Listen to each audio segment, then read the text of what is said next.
Yang paling penting sekarang ibu bapak harus sungguh-sungguh. Mau berkeluarga yang benar. Yes. Jangan setengah-setengah. Mau jadi pengusaha yang benar. Yes. Mau jadi PNS yang benar. Segala peristiwa-peristiwa yang tidak enak dalam hidup kita saat ini, itu adalah panggilan pulang. Supaya kita kembali ke frekuensi alami kita. Hiduplah selaras dengan kehendak semesta. Terima kasih. Assalamualaikum warahmatullahi wabarakatuh.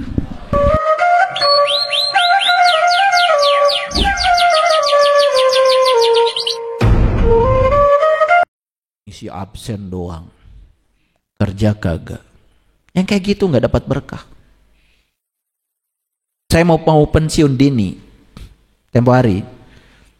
Saya ditawari oleh atasan saya, udah Pak Saiful, yang penting Bapak asal hadir aja. Nggak bisa, saya modelnya bukan kayak gitu. Kalau saya jadi PNS yang bener. Ngajar 16 pertemuan setiap semester. Kalau saya enggak mau saya ngabsen saja. Kemudian saya dapat gaji tiap bulan, gaji buta, gak berkah. Kalau mau jadi TNI yang benar. Kalau mau jadi polisi yang benar. Jadi hakim yang benar. Jadi jaksa yang benar. Kalau jadi pengusaha yang jujur. Gitu. Yes or no.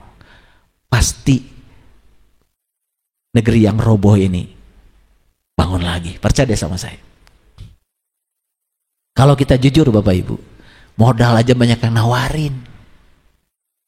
Tapi kalau kitanya orang setengah culas, kalau bahasa Qur'annya al-muqtasid itu gandul. Jadi di langit enggak, di bumi enggak. Ya, manusia bukan, setan iya.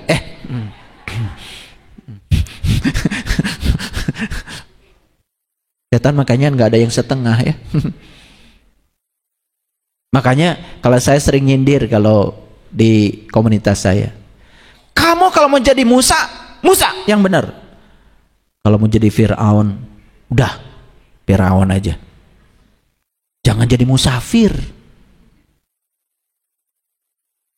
Setengah Musa, setengah Firaun maksudnya. Maaf ya, biar bangun tuh yang pada tidur. Jadi cara Allah menghidupkan orang mati gimana katanya? Cara membangun kembali negeri yang roboh gimana caranya? Dimatikan 100 tahun. Keren banget itu ayat. Nih kalau nggak nangkep esensinya bahaya.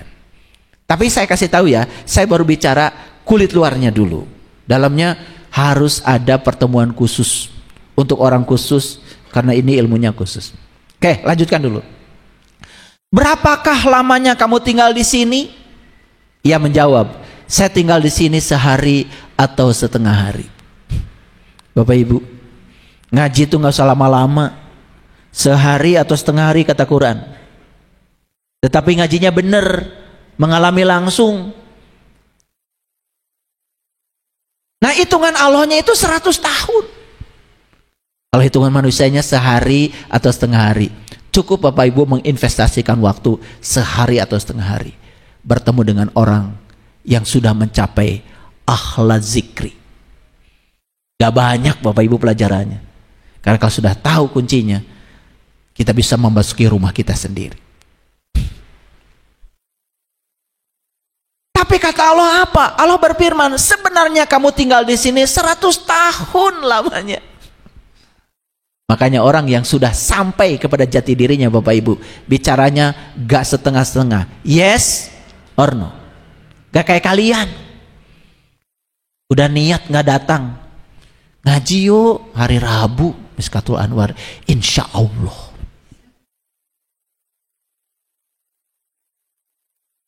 Dan insya Allah itu dipakai untuk supaya kelihatan lebih islami gitu. Pakai nama Allah, padahal udah niat gak datang. Supaya kelihatan soleh, dapat pahala. Lihatlah kepada makanan dan minumanmu yang belum berubah, dan lihatlah kepada keledaimu. Keren banget. Makanan dan minuman yang belum berubah. Bapak Ibu, bagaimana 100 tahun makanan tidak berubah?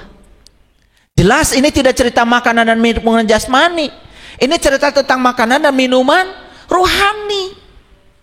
Karena rohani ini abadi, makanannya pun abadi. Jiwa kita abadi, makanan jiwa pasti abadi. Ini sedang cerita apa Allah? Sedang cerita makanan jiwa, Bapak Ibu. Dan satu-satunya makanan jiwa adalah pertemuan dengan Dia. Itu makanan jiwa yang abadi. Karena kalau makanan yang ada di dunia ini, ya Allah, saya makan sehari 1 kali aja jam 1, dah kenyang. Bahkan suka sayang kalau makan lagi. Kenapa? Karena perut yang kenyang itu ternyata tidak produktif. Nah, saya pagi-pagi sarapan tadi makan buah, makan jus, saya saum, minum aja tidak makan sembarangan. Nanti jam 1 saya makan agak berat sedikit. Sudah, saya ketemu lagi makan besok. Intermittent fasting. Sehat. Oke, lanjut. Kira-kira kalau baca sendiri pusing nggak ayat ini? Berapa keliling? Nah itu, pusing aja 7 keliling. Itu ada kaitannya nggak dengan umroh 7 keliling? Dengan sa'i 7? Bolak-balik Safa dan Marwah, dengan melempar setan dengan 7. Karena pusing itu 7, Bapak Ibu. Coba.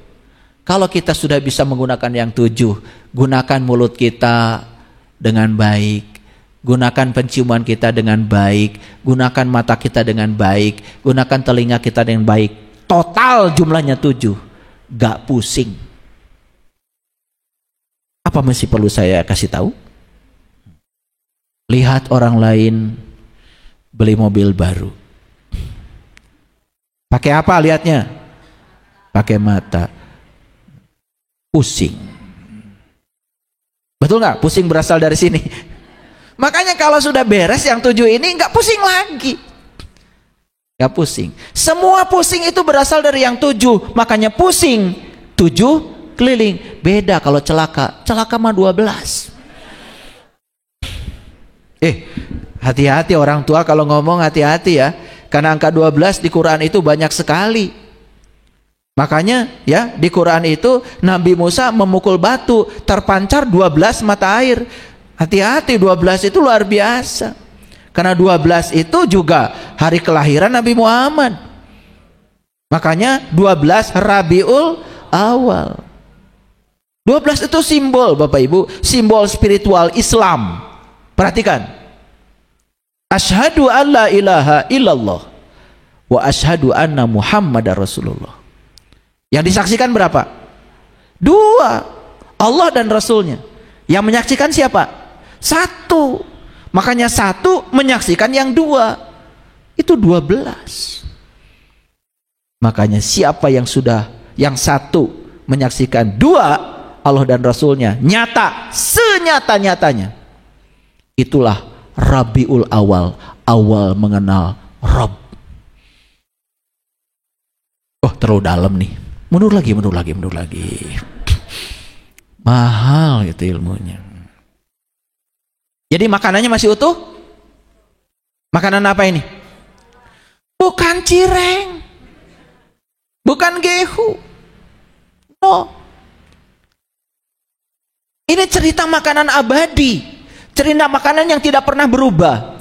Lalu Allah, apa kata Allah? Lihatlah kepada makanan dan minuman yang belum berubah. Dan lihatlah kepada keledai kamu. Makanya ini ceritanya Al-Baqarah. Al-Baqarah kan cerita apa? Sapi betina. Itu cerita kendaraan yang kita pakai untuk mengantarkan jiwa kita kepada Allah. Mana kendaraannya? Nih kendaraannya. Perhatikan kamu ke sini. Di sini Allah menyimpan rahasia. Dari ujung rambut sampai ujung kaki. Di situ ada rahasia. Rahasia untuk meniti ke dalam diri. Beruntung mereka yang sudah tahu rahasia itu. Merinding saya kalau dengar. Ternyata tubuh ini diciptakan oleh Allah. Gak sembarangan. Perhatikan Bapak Ibu. Ada yang bisa melihat mata, ada yang bisa melihat hidung, ada yang bisa melihat telinga, ada yang bisa melihat mulut. Punyamu maksud saya. Coba, yang 7 ini oleh Allah sampai dirahasiakan, kamu aja pemiliknya nggak boleh lihat. Allah keren. Ya, pernah nggak mikir kenapa mata taruh di sini?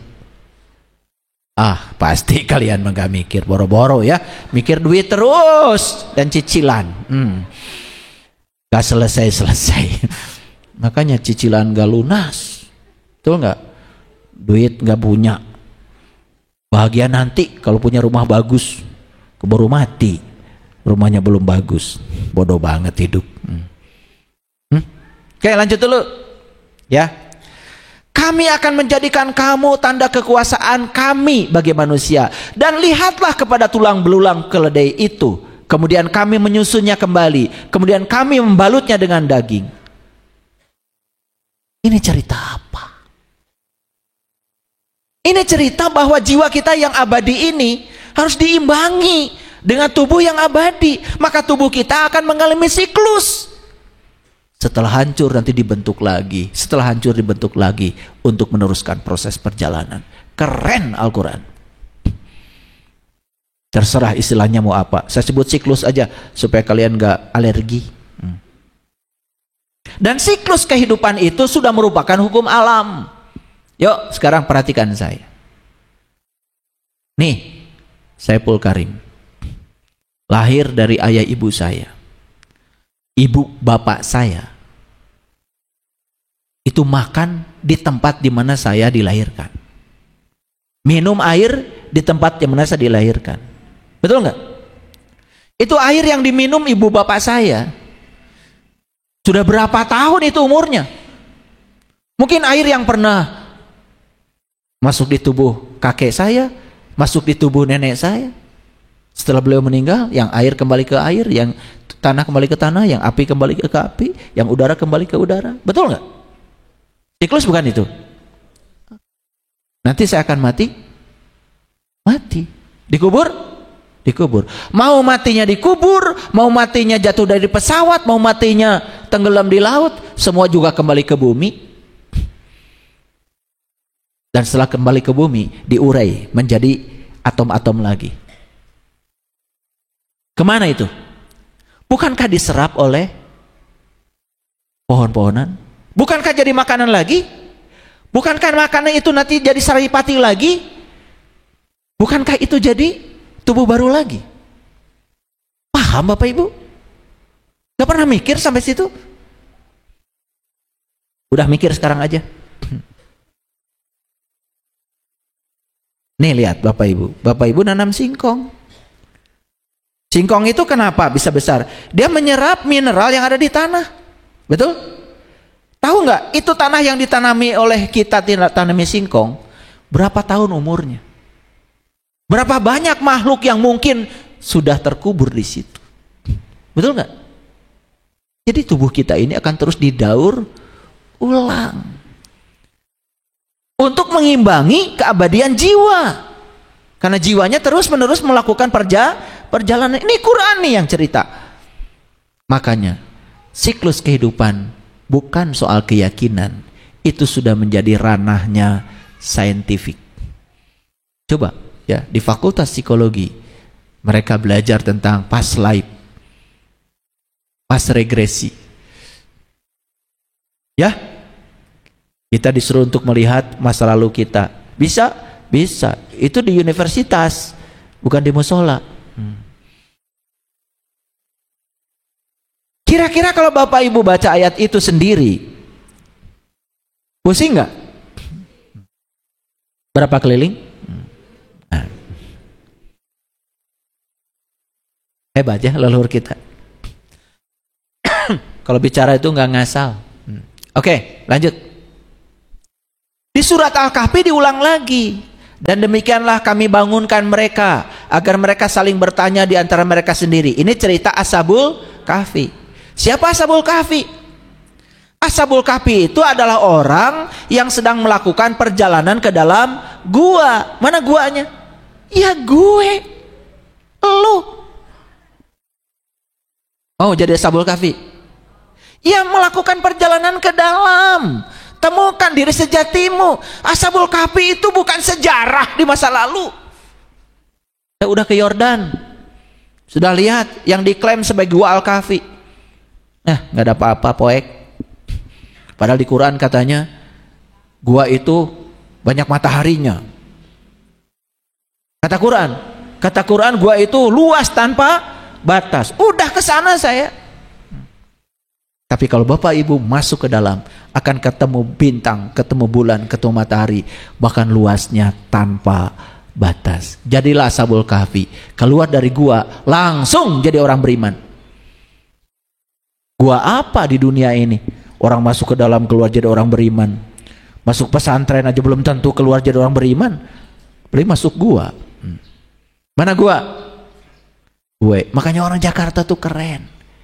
Panggil dirinya aja gua. Hebat. Gak panggil anak. Gue.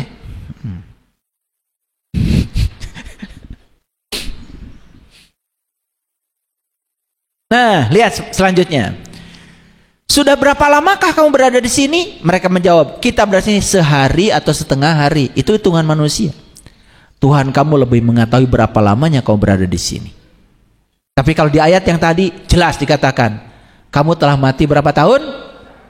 100 tahun. Tapi sudah mati 100 tahun, makanan dan minumannya pun belum lagi berubah.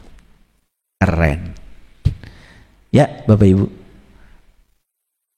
kapanpun Bapak Ibu masuk ke dalam, makanan dan minuman di dalam tidak pernah berubah.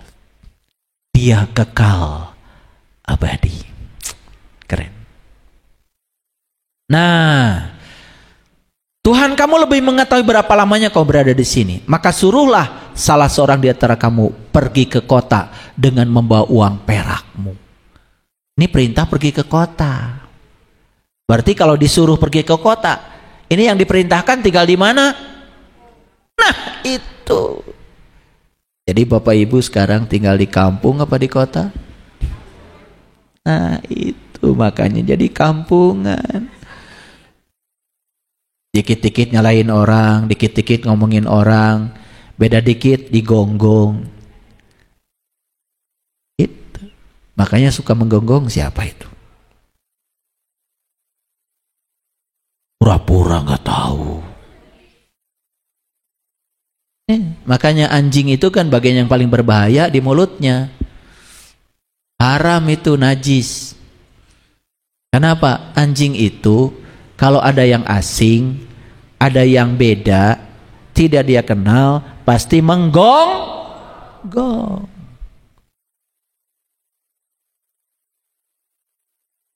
Paham ya?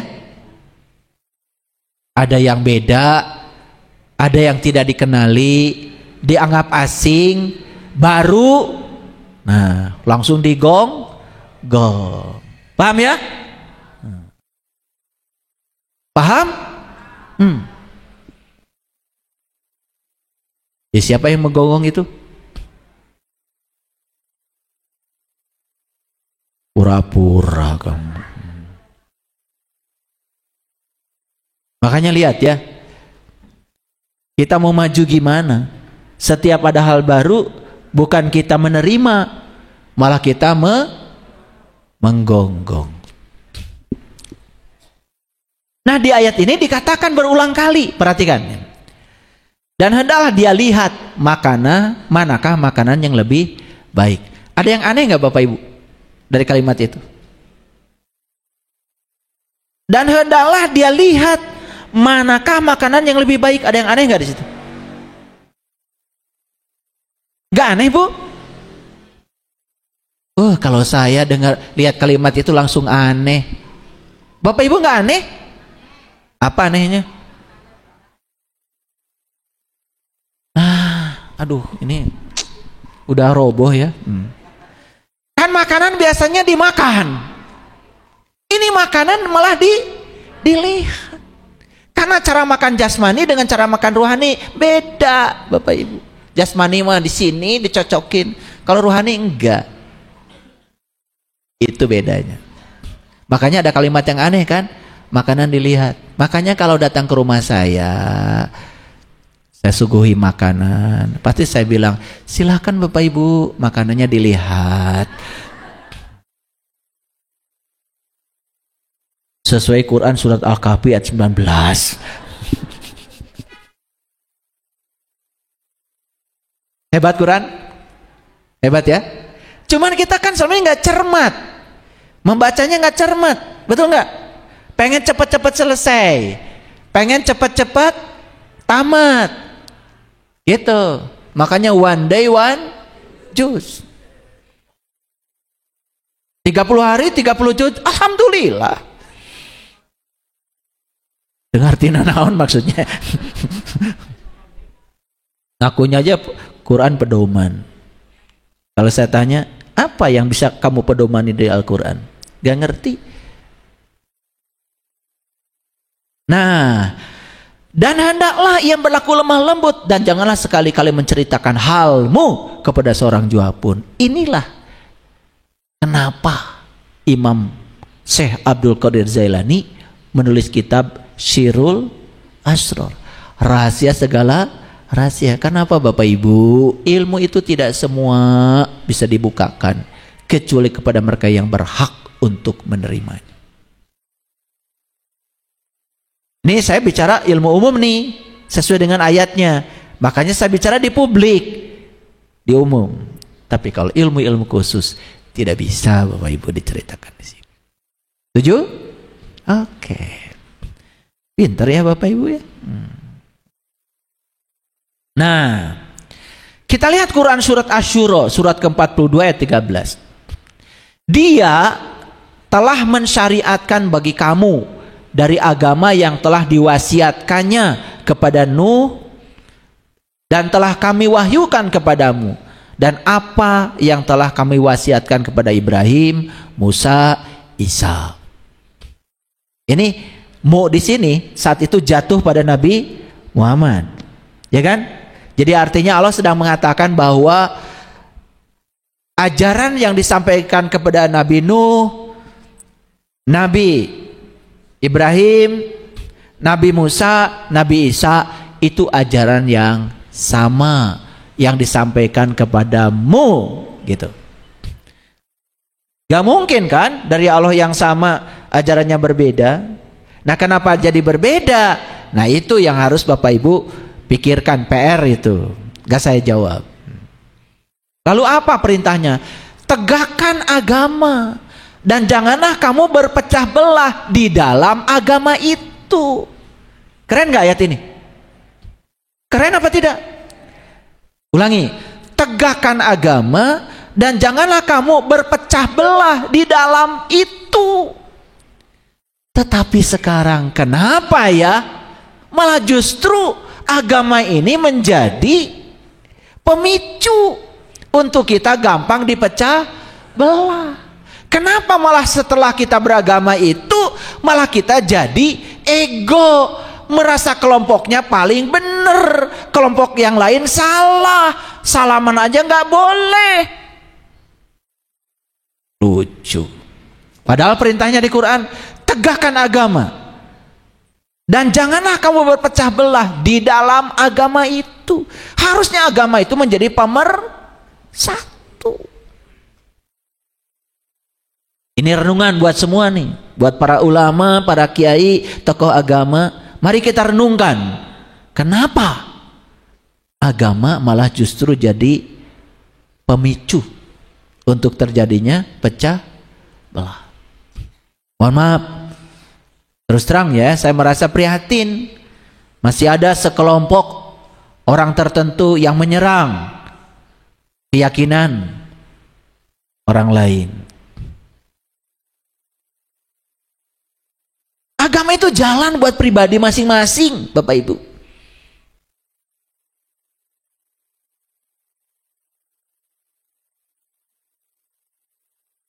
Amat berat bagi orang-orang musyrik apa yang kamu seru kepadanya. Nah ini tambah dalam lagi nih ayat. Siapa orang musyrik? Musyrik itu orangnya sifatnya syirik. Syirik itu menduakan Tuhan. Gara-gara apa? Gara-gara belum tahu dan kenal kepada Tuhan. Makanya ketika seseorang yang sudah bebas dari syirik, dia menyeru Tuhannya, orang-orang yang belum ke sana pasti merasa berat. Seperti yang saya sampaikan tadi tentang orang khusyuk, masih ingat? Ternyata mengingat Allah pun menjadi berat bagi yang belum tahu. Betul? Iya. Nah, kemudian Allah menarik kepadanya orang-orang yang dikehendakinya dan memberi petunjuk pada orang-orang yang kembali kepadanya. Bapak Ibu, ayat ini memberikan satu motivasi buat kita. Kalau kita mau kepadanya, Allah akan menariknya. Makanya ada kata-kata bijak. Kalau kamu datang kepada Allah satu jengkal, Allah mendatanginya satu depa. Kalau kamu datang kepada Allah berjalan, Allah akan menyambutmu dengan cara berlari. Keren Allah. Tapi mau gak kamu?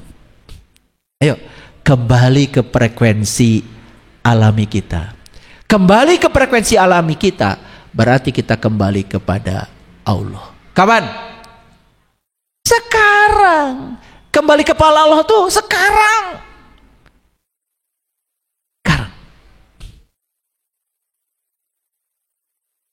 Bapak Ibu, jika hari ini sudah menanam, jangan marah karena besok belum panen. Ada nggak? Hari ini nanam jagung, besok langsung mau panen jagung. Ada nggak gitu? Ada apa tidak? Jadi apa yang harus dilakukan? Rawat tanamanmu, siram dengan cinta, ajak bicara. Tidak ada yang instan artinya dalam hidup ini Bapak Ibu. Ya, yuk sekarang mulai hari ini kita mulai menanam. Apa yang kita tanam? Kejujuran aja dulu. Ternyata saya tidak tahu. Dan sekarang saya tahu kalau saya tidak tahu. Tanam kejujuran itu. Rawat, siram. Pasti suatu saat akan panen Bapak Ibu. Saya merawat kejujuran itu sejak dari kecil. Jujur pada diri sendiri terutama. Ya. Kalau kita sudah jujur pada diri sendiri, kita juga akan jujur kepada orang lain. Maka saya bicara ya sejujurnya, apa adanya. Dan saya tidak bisa harus menjadi seperti kebanyakan orang, karena saya tidak sama dengan mereka. Semesta hanya akan memberi yang kita pancarkan. Lewat apa? Lewat pikiran, lewat perasaan, lewat tindakan. Yang kemudian kita akan menjadi medan magnet yang bisa menarik semua yang kita inginkan. Bukankah itu yang Bapak Ibu mau? Sudah dikasih alatnya oleh Allah, pikiran dan perasaan. Keren. Tantangan tidak memilih jiwa yang lemah, melainkan hanya memilih jiwa-jiwa yang kuat. Jadi kalau dalam hidup kita banyak tantangan, berarti kita memang dipilih sebagai jiwa yang kuat. Jiwa yang lemah tidak akan dihadapkan pada tantangan. Saya pernah bertanya sama ibu bapak saya, kenapa bapak ibu anaknya banyak amat? 12. Satu meninggal, yang ada 11.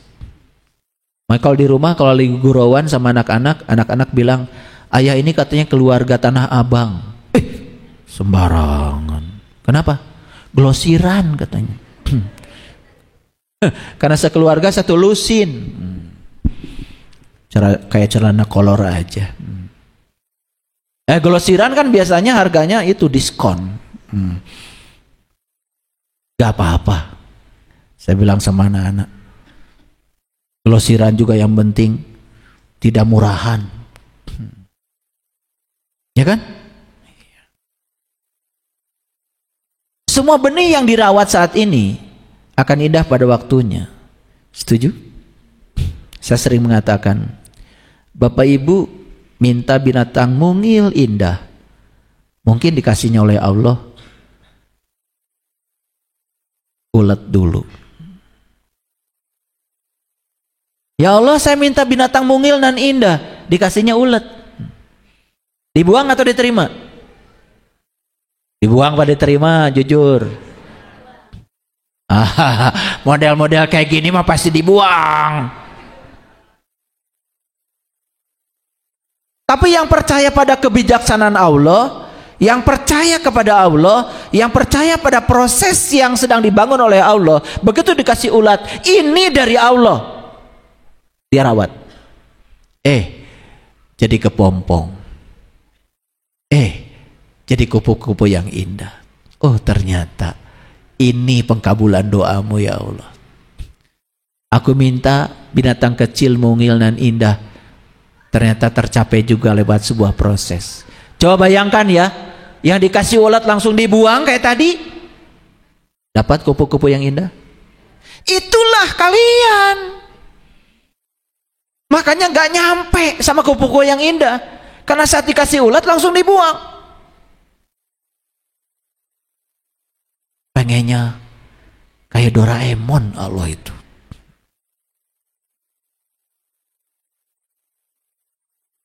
Ya Allah, berikanlah kepadaku bunga yang indah, yang wangi. Dikasihlah oleh Allah pohon yang berduri. Terima apa dibuang? Terima apa dibuang? Pasti dibuang. Apaan nih? Mintanya saya bunga yang indah, dikasihnya pohon yang berduri, padahal itu pohon mawar. Dan tidak ada pohon mawar yang tidak berduri. Karena percaya pada kebijaksanaan Allah, diambil bunga mawar, dirawat, disiram. Suatu saat keluarlah bunga mawar yang indah dan wangi. Gitu nggak Bapak Ibu? Jujur, gitu apa tidak? Saya bingung mikirin kalian itu. Maunya apa? Minta sabar, langsung dikabulkan sama Allah. Dikasih suami yang gak sabar, masih merengek-rengek lagi. Ya Allah, gini amat suamiku ya Allah. Lupa dengan doanya, padahal jadi orang sabar. Ya dikasih guru terdekatnya. Yang gak sabar amat, coba dirawat apa dibuang? Bohong amat. Ini bekas pengadilan agama semua wajahnya. Nah gitu, kita itu kadang-kadang aneh, betul nggak? Iya. Tidak percaya pada kebijaksanaan Allah, inginnya semuanya serba instan. Padahal ya katanya rumah tangga ibadah. Kalau rumah tangga ibadah berarti pasanganmu adalah sarana ibadah. Betul? Iya. Sarana itu sarana untuk sabar, sarana untuk luas, sarana untuk memaafkan, kan begitu. Makanya yang sukses gambuhnya proses rumah tangganya, dandangnya penuh dengan gula. Habis gambuh dandang gula. Saya tahu dandangmu racun.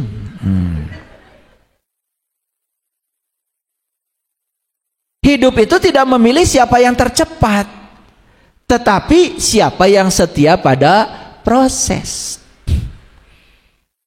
Jadi hidup ini bukan perlombaan Bapak Ibu. Makanya nikmati setiap momen, setiap waktu, setiap hari. Nikmati semua pelajaran yang datang dalam hidup, disukai atau tidak disukai. Itu jalan untuk mengembalikan kita pada frekuensi alami kita. Ingat, Allah bukan sedang menghukum, tapi Dia sedang membentukmu supaya kamu kembali kepada frekuensi alamimu. Karena Allah ingin kalian semua pulang kembali. Dan kalau sudah pulang kepada Allah, kalian bisa mendengar suaranya selaras senada lagi dengan tujuan penciptaannya. Waduh Bapak Ibu, saya bukan iklan ya, kalau sudah hidup di tahap itu, nyaris tanpa upaya semua berkah datang.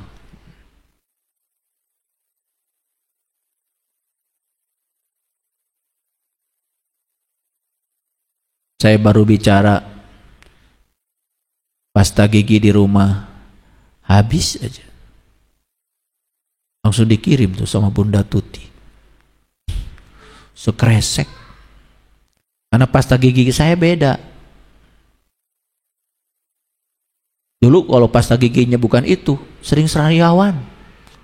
Setelah pakai pasta gigi itu tuh Bunda Tuti tuh yang sepuh tuh. Guru saya dulu di UPI. Beliau dosen biologi. Dan beliau tuh selalu tahu kalau odol saya udah habis. Gimana tuh resonansinya? Padahal saya nggak pernah nelpon, malu. Jadi apa saja yang terbesit di pikiran, apa aja yang terasa di perasaan, itu betul-betul semesta itu.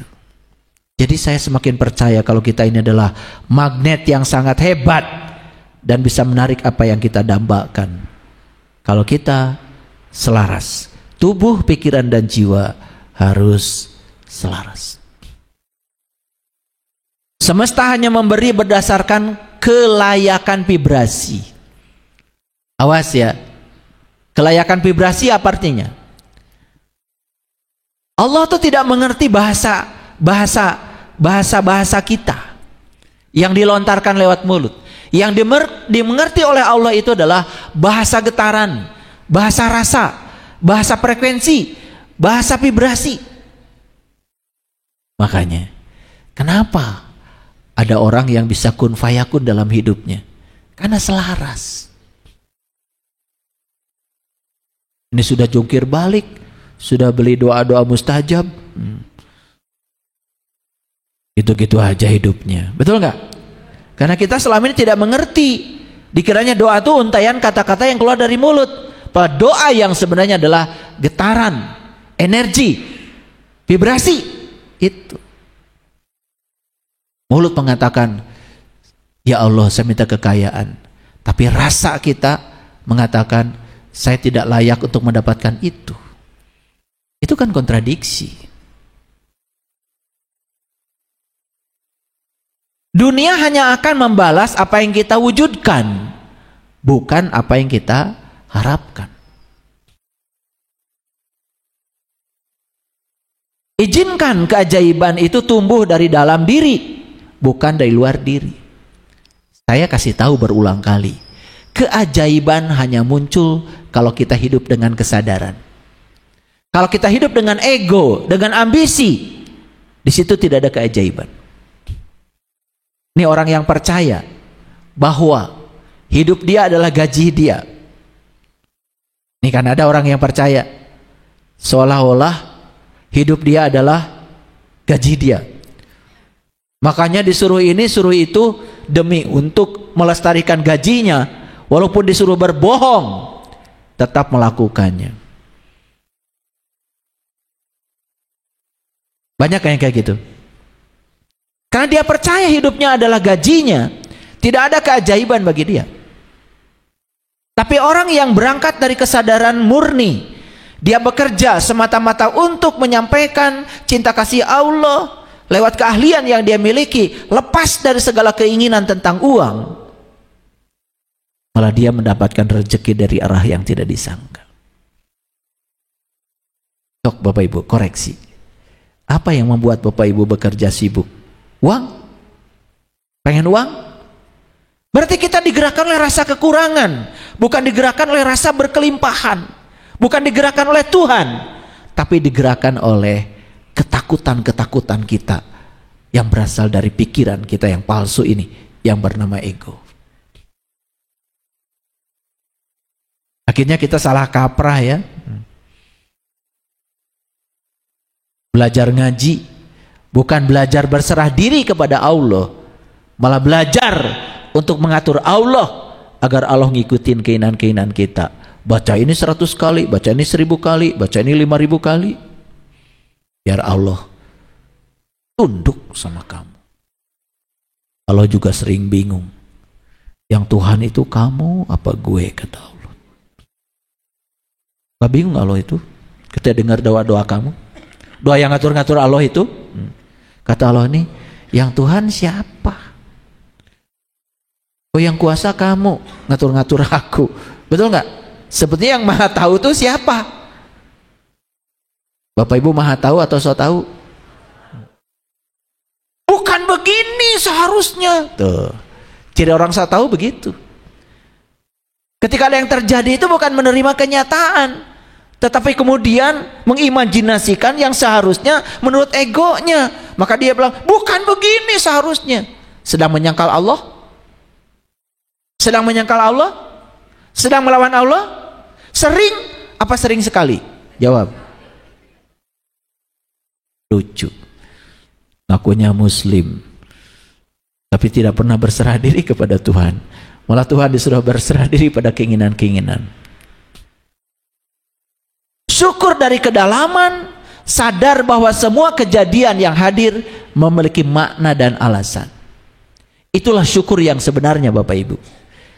Jadi syukur itu, ya, apapun yang terjadi, kita tahu di balik semua itu ada makna dan alasan terjadinya.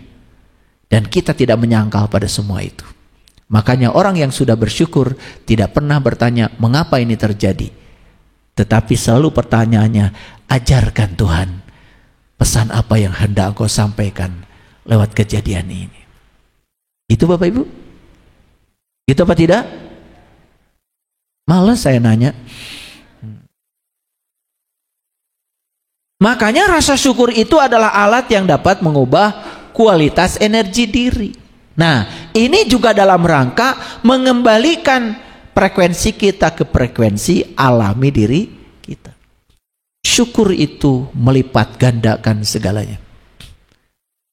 Syukur itu menerima segala sesuatu tanpa syarat. Karena percaya di balik semua peristiwa ada alasan terjadinya. Dan percaya kepada kebijaksanaan ilahi. Sudah sampai di situ nggak Bapak Ibu? Praktek kehidupannya. Belum? Mau sampai kapan? Umur udah berapa? Loba. Ketenangan didapat dari keberanian untuk keluar dari zona nyaman. Nah, kebanyakan kita ingin di zona nyaman. Ari geus kitu teh kitu we. Padahal ya, keyakinan, perhatikan, yang tidak pernah diragukan itu adalah fanatisme yang dibungkus dengan kepastian palsu. Seolah-olah kita sudah di zona nyaman, padahal zona itu sebetulnya zona yang tidak nyaman. Cuma kita berpura-pura nyaman karena kita nggak mau keluar dari zona nyaman itu. Itulah pentingnya hijrah, Bapak Ibu. Membuka diri untuk segala pengalaman baru, belajar hal baru, mencoba cara pandang yang baru. Karena ketika kita mengubah perspektif terhadap dunia, maka dunia akan berubah. Hebat ya. Ternyata cara mengubah dunia itu bukan dengan cara mengubahnya keluar, tapi mengubah perspektif kita terhadap dunia. Dunia jadi berubah. Banyak ya. Bagaimana cara mengubah pasangan?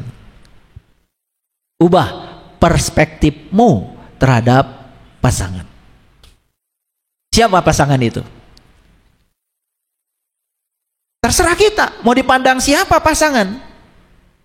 Sekedar pendamping hidup? Sekedar untuk memenuhi kebutuhan uang? Sekedar untuk memenuhi kebutuhan seks? Cuma itu? Tergantung perspektif kita.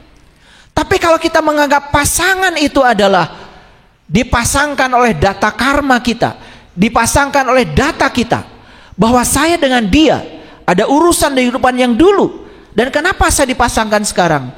Karena ada 3 yang harus saya selesaikan. 1, ada utang yang harus saya bayar. 2, ada jalan bengkok yang pernah dilalui. 3, ada pekerjaan yang belum saya selesaikan di kehidupan dulu.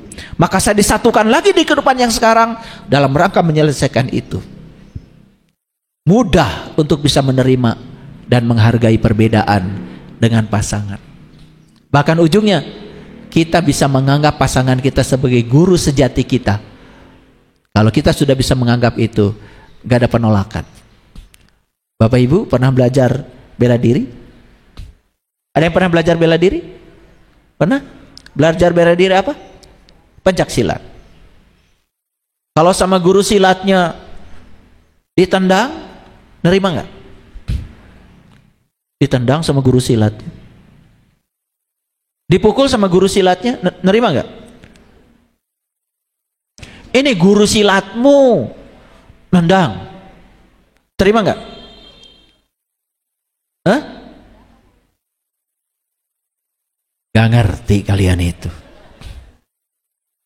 Yang namanya guru bela diri, karate, tinju, silat, ya siap untuk diperlakukan apapun sama guru supaya kuat. Sekarang saya ingin tanya, kalau sama guru karate ditendang, nerima? Kenapa nerima? Kan guru. Coba ditendang sama tetangga, nolak gak? Nah sekarang saya mau nanya sama kalian, jujur, apa bedanya guru karate dengan tetangga? Kan sama-sama nendang. Yang satu marah, yang satu nerima. Bedanya apa? Yang ini orang lain, yang ini guru. Paham? Jadi kalau diomelin sama tetangga, marah nggak? Diomelin pasangan. Kalau kamu marah, berarti kamu menganggap pasanganmu adalah tetangga. Gitu aja kok. Begitu diubah sudut pandangnya, sikap kita berubah. Oh, pasangan saya adalah guru saya. Jadi dia apa-apa pun ikut guru. Dia tidak sedang menghukum saya, tapi dia sedang membentuk saya. Karena seorang guru tidak pernah menghukum, tapi membentuk. Seorang guru ingin anak muridnya kuat, betul? Makanya, karena dia sedang latihan bela diri, ya udah suruh lari, ditendang, di apa? Itu dengan maksud supaya kuat. Dia tidak sedang menghukum, sedang membentuk. Orang lain tuh menghukum loh, tapi kalau guru itu membentuk. Itu bedanya. Jadi pasanganmu guru apa tetangga? Nah loh, biar kerasa sekalian. Dunia ini bukan sesuatu yang harus dihindari, tetapi sesuatu yang harus dipelajari, dihayati. Dunia itu tujuannya. Jujur ya, sering menghindari dunia. Nah, kalau menghindari dunia, kalian gak ngerti. Sering menghindari masalah? Suka kan? Iya. Cekcok sama pasangan, kabur. Bukan dipelajari, malah dihindari. Saya jujur mau tanya, kalau udah pulang cekcok lagi, tambah gede. Betul enggak? Iya. Ceritanya aja. Niskeun pikir. Niskeun pikir mah di lemari es. Ya itulah ya, karena kebanyakan ngikutin orang ya. Dan orang juga begitu. Barejeng hasilnya. Betul enggak? Oke. Ada juga. Ada yang pernah datang sama saya. Ayah boleh nggak mesantren tempat ayah? Santren. Sebentar. Emang kamu kenapa? Saya lagi ada masalah sama suami. Pulang. Suruh pulang aja.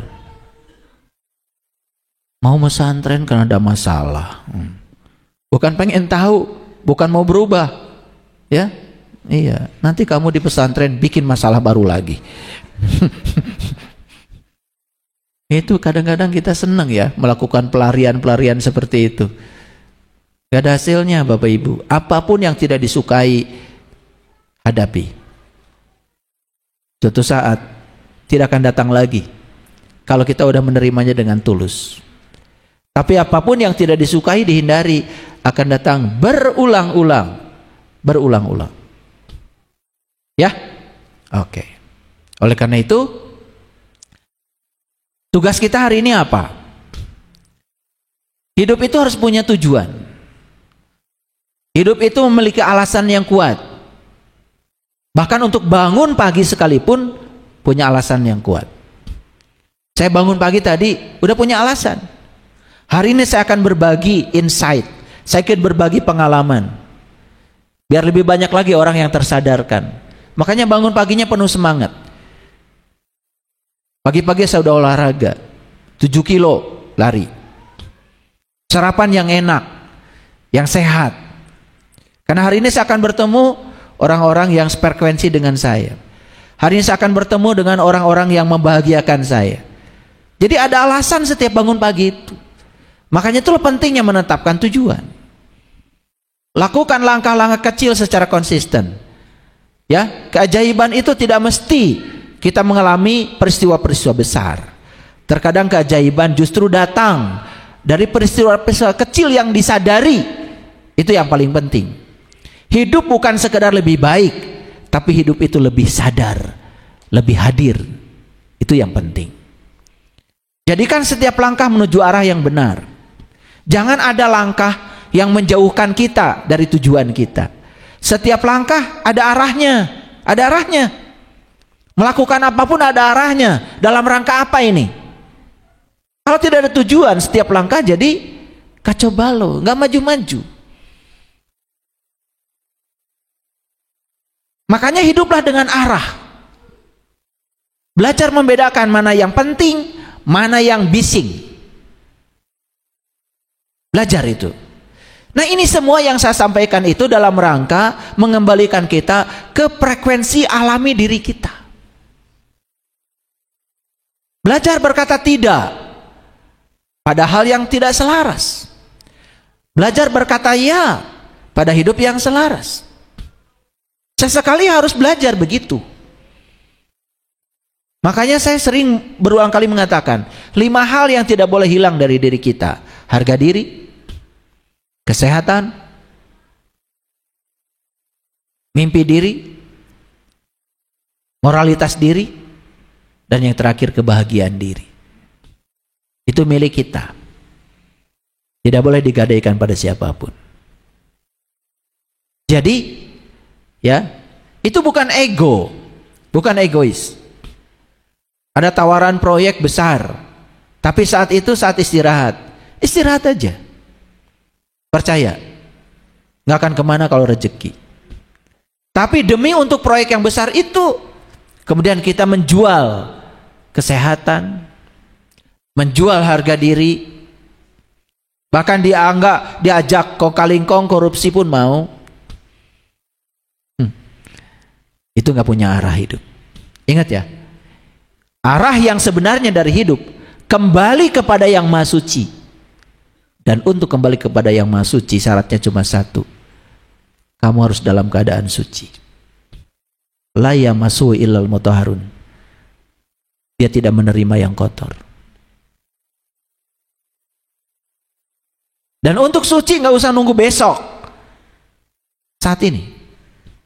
Lepaskan penilaian, lepaskan penghakiman, lepaskan segala dualitas.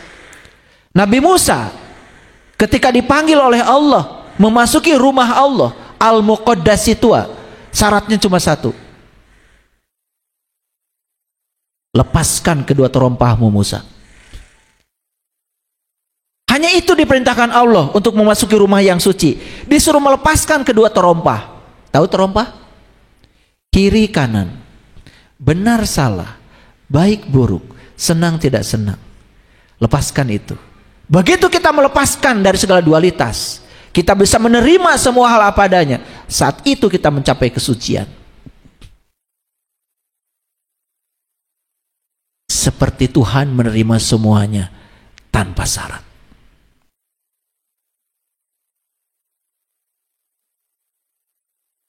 Jadi tugas kita saat ini apa? Menjadi orang yang lebih sadar, lebih kuat, lebih utuh. Gimana cara belajarnya? Sederhana Bapak Ibu.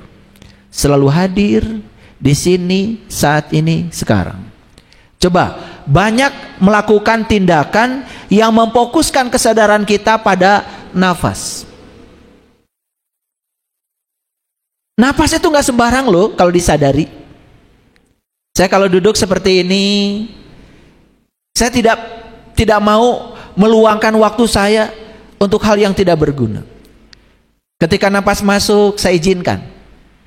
Bahkan saya imajinasikan napas masuk itu membawa energi cinta. Ketika dia tinggal, saya hati-hati. Tidak mau ketika napas sedang tinggal di dalam, kemudian saya mencipta sesuatu yang buruk. Karena sedang direkam oleh napas saya. Saya nggak mau. Ketika napas keluar, saya lepaskan. Seperti saya melepaskan apapun dalam hidup. Dan ketika napas keluar, kadang-kadang saya sadari dia sedang membawa segala yang tidak baik yang ada di pikiran saya. Sehingga pikiran lebih jernih. Silakan, itu kan imajinasi. Itu adalah kreativitas. Bahkan minum pun, ketika minum, bilang sama air, kamu adalah sumber kebahagiaan bagi saya. Setiap tetesmu adalah sarana hidup bagi saya. Saya izinkan sekarang kamu masuk ke dalam tubuh saya, membereskan semua ketidakberesan dalam tubuh saya, menjadi penyembuh bagi tubuh saya. Minum. Ketika minum, rasakan setiap tetesnya. Kita minum aja tidak sadar. Minum aja. Coba, semua yang masuk ke dalam diri kita itu sadari. Yang paling pokok adalah menyadari nafas. Bayangkan, orang bernapas biasa tanpa ritme bisa menciptakan segala peradaban di bumi ini. Kebayang gak kalau orang bisa bernapas dengan teratur? Coba Bapak Ibu rasakan. Ketika Bapak Ibu marah, napasnya jadi tidak teratur, pendek, jantung berdebar-debar, betul? Perasaan jadi tidak enak, pikiran jadi kacau. Coba, begitu kita tarik napas pelan,